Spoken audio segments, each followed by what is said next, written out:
अब मसला ये है कि जब ईरान और अमेरिका के बीच ना कोई डील हो पा रही है, ना कोई समझौता हो पा रहा, और ऐसे में अमेरिका के अंदर डोनाल्ड ट्रंप और उनकी पूरी टीम पर हमला होता है। दुनिया हिल जाती है। यह हमला व्हाइट हाउस करस्पॉन्डेंट डिनर के दौरान हुआ, जब होटल हिल्टन में डोनाल्ड ट्रंप से लेकर अमेरिका की फर्स्ट लेडी मेलेनिया ट्रंप, उपराष्ट्रपति जेडी वेंस समेत पूरी ट्रंप सरकार मौजूद रहती है। होटल में एक हमलावर घुसता है और ताबड़तोड़ गोलियां बरसाता है, और अब इस हमले का जो सच सामने आया है वो बेहद चौंकाने वाला है।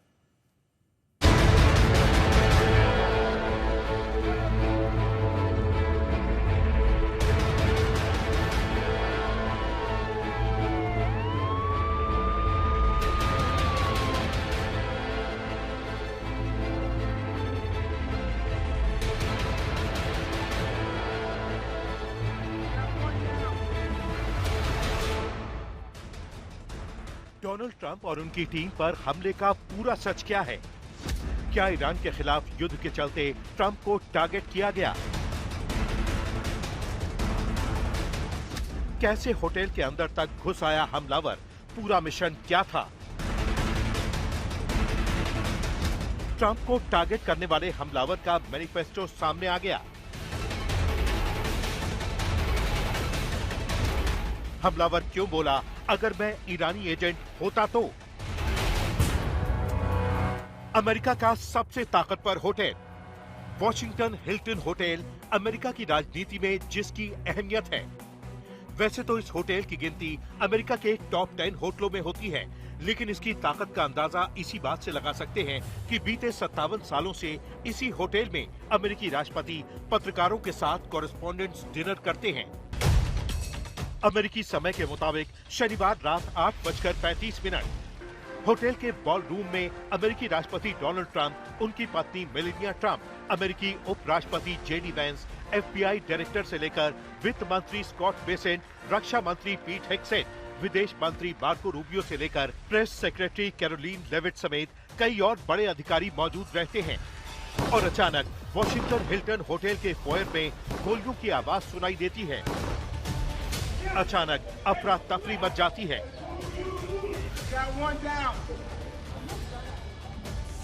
राष्ट्रपति Donald Trump, first lady Melania Trump और उपराष्ट्रपति जेडी वेंस को सुरक्षाकर्मी बड़ी सावधानी के साथ बॉल रूम से बाहर निकालते हैं।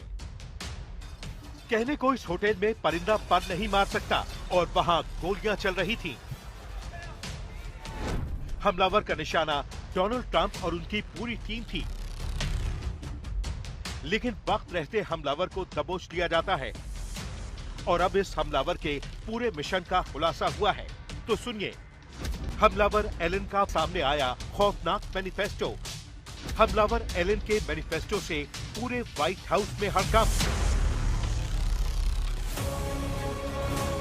वॉशिंगटन हिल्टन होटल के अंदर white house correspondents association dinner में गोलियां चलाने वाला हमलावर कोल थॉमस एलन हमले से ठीक पहले अपने परिवार को एक मैनिफेस्टो भेजता है, जिसमें एलन अपने मिशन का पूरा खुलासा करता है, जिसमें एलन ने खुद को फ्रेंडली फेडरल असैसिन यानी खुद एक हत्यारा बताया। द न्यूयॉर्क पोस्ट की रिपोर्ट के मुताबिक हमलावर एलन ने ईरानी एजेंट का उदाहरण देते हुए ये भी लिखा कि इवेंट की सुरक्षा काफी ढीली थी और इसे आसानी से भेदा जा सकता था। 31 साल के एलन के मैनिफेस्टो के मुख्य पॉइंट्स आपको बताते हैं। अगर मैं अमेरिकी नागरिक होने के बजाय एक ईरानी एजेंट होता, तो मैं यहाँ एक M2 Browning 50 calibre machine gun ला सकता था और किसी को कुछ भी पता नहीं चलता। ट्रंप को बताया देशद्रोही। एलन ने अपने पत्र में डोनाल्ड ट्रंप को देशद्रोही, अपराधी और गद्दार करार दिया। उसने लिखा कि वो अब और बर्दाश्त नहीं कर सकता कि उसके देश के प्रतिनिधियों के अपराधों के दाग उसके हाथों पर लगे। एक ईसाई होने के नाते उसने तर्क दिया कि दूसरों पर हो रहे जुल्म को चुपचाप देखना ईसाई धर्म के खिलाफ है। उसने लिखा, किसी और के उत्पीड़न पर गाल आगे करना ईसाई व्यवहार नहीं, बल्कि अपराधी का साथ देना है। एलन ने अपने रूल्स ऑफ एंगेजमेंट स्पष्ट किए थे। उसके निशाने पर प्रशासन के शीर्ष अधिकारी थे। उसने होटल कर्मचारियों और मेहमानों को जानबूझकर नुकसान न पहुंचाने के लिए बकशॉट गोला बारूद का इस्तेमाल करने की बात कही, ताकि दीवारों के पार गोलियां न जाएं। उसके मैनिफेस्टो को अगर हम पढ़े तो उसने क्लियरली इसमें आइडेंटिफाई किया है कि ये जो अटैक्स थे, ये अटैक उसने प्लान किए एडमिनिस्ट्रेशन ऑफिशियल्स के खिलाफ, मतलब प्रेसिडेंट डोनाल्ड ट्रंप के जो ऑफिशियल्स हैं उनके खिलाफ उसने ये प्लान किए थे और हाईएस्ट टू द लोएस्ट, मतलब किसी को भी, एवरीबॉडी, जो भी एडमिनिस्ट्रेशन का ऑफिशियल था, इसमें आप कैबिनेट सेक्रेटरी की बात कर सकते हैं, कैबिनेट के जितने भी सेक्रेटरीज हैं वो, साथ ही साथ जो व्हाइट हाउस का जो स्टाफ है प्रेसिडेंट डोनाल्ड ट्रंप का, वो सारे ranking from highest to the lowest. हमलावर का ये मैनिफेस्टो न सिर्फ हमलावर की एक गवाही है, बल्कि ये लोन वुल्फ हमलों के एक नए और खतरनाक पैटर्न को दर्शाता है। आरोपी एलन के लिखे नोट के हिसाब से डोनाल्ड ट्रंप समेत सरकार के बड़े नेता उसके निशाने पर थे और वो उन्हें एक एक करके टारगेट करना चाहता था। अच्छी बात ये रही कि वो उस हॉल तक नहीं पहुंच पाया जहां ट्रंप, उनकी पत्नी मेलेनिया और बड़े अधिकारी मौजूद थे। सुरक्षा टीम ने समय रहते उसे रोक लिया और राष्ट्रपति डोनाल्ड ट्रंप को तुरंत वहां से बाहर ले जाया गया। अधिकारियों के मुताबिक एलन के भाई ने कनेक्टिकट के न्यू लंदन में पुलिस को सूचना दी जब उसने ये मैनिफेस्टो देखा। एक अमेरिकी अधिकारी ने बताया कि दस्तावेज हमले से ठीक पहले कानून प्रवर्तन एजेंसियों को भेजा गया था।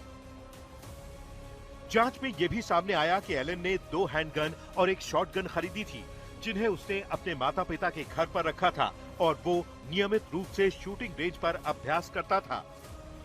हमले के करीब 1.5 घंटे बाद ट्रंप ने मीडिया को संबोधित किया। उन्होंने कहा, अमेरिका के संविधान पर हमला हुआ, सीक्रेट सर्विस ने मेरी जान बचाई, सुरक्षा कर्मियों ने बहादुरी से काम किया, जिस अफसर को गोली लगी वो सुरक्षित है, उसने बुलेट प्रूफ जैकेट पहनी थी, हमलावर के पास पावरफुल गन थी।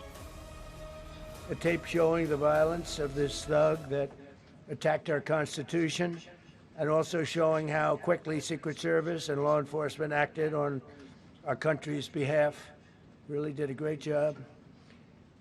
One officer was shot, but saved by the fact that he was wearing obviously a very good bulletproof vest. He was shot from very close distance with a very powerful gun, and the vest did the job.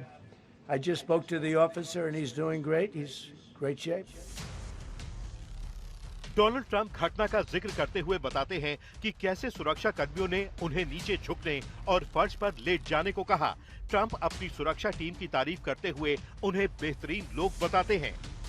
अमेरिकी राष्ट्रपति Donald Trump ने shooter के बारे में fox news से बातचीत में खुलासा किया कि कैसे उसका दिमाग ईसाइयों के खिलाफ नफरत से भरा था।